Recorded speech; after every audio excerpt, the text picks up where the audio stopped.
ایوب اور اس کا 20واں باب جو 29 آیات پر مشتمل ہے۔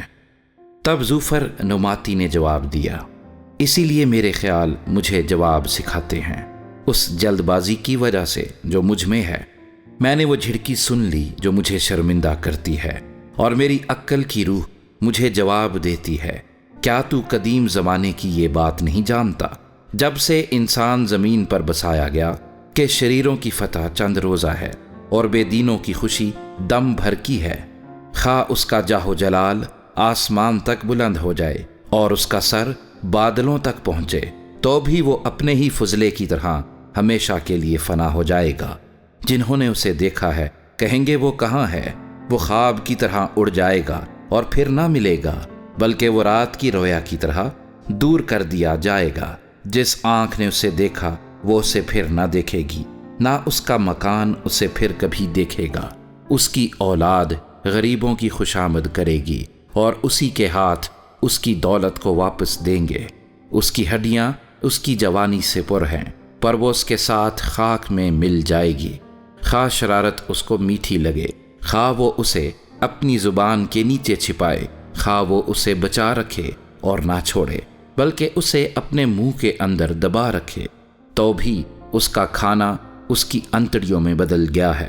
وہ اس کے اندر افعی کا زہر ہے، وہ دولت کو نگل گیا ہے، پر وہ اسے پھر اگلے گا۔ خدا اسے اس کے پیٹ سے باہر نکال دے گا، وہ افعی کا زہر چوسے گا، افعی کی زبان اسے مار ڈالے گی، وہ دریاؤں کو دیکھنے نہ پائے گا، یعنی شہد اور مکھن کی بہتی ندیوں کو۔ جس چیز کے لیے اس نے مشقت کھینچی اسے وہ واپس کرے گا اور نگلے گا نہیں۔ جو مال اس نے جمع کیا اس کے مطابق وہ خوشی نہ کرے گا، کیونکہ اس نے غریبوں پر ظلم کیا اور انہیں ترک کر دیا۔ اس نے زبردستی گھر چھینا، پر وہ اسے بنانے نہ پائے گا، اس سبب سے کہ وہ اپنے باطن میں آسودگی سے واقف نہ ہوا۔ وہ اپنی دل پسند چیزوں میں سے کچھ نہیں بچائے گا، کوئی چیز ایسی باقی نہ رہی جس کو اس نے نگلا نہ ہو، اس لیے اس کی اقبال مندی قائم نہ رہے گی۔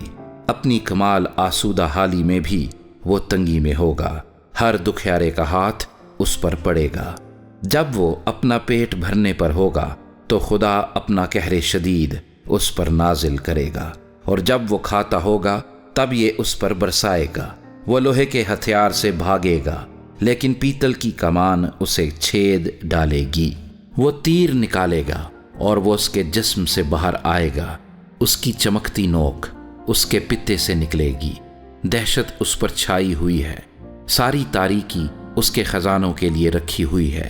وہ آگ جو کسی انسان کی سلگائی ہوئی نہیں اسے کھا جائے گی، وہ اسے جو اس کے ڈیرے میں بچا ہوا ہوگا بھسم کر دے گی۔ آسمان اس کی بدی کو ظاہر کر دے گا اور زمین اس کے خلاف کھڑی ہو جائے گی۔ اس کے گھر کی بڑھتی جاتی رہے گی، خدا کے غضب کے دن اس کا مال جاتا رہے گا۔ خدا کی طرف سے شریر آدمی کا حصہ اور اس کے لیے خدا کی مقرر کی ہوئی میراث یہی ہے۔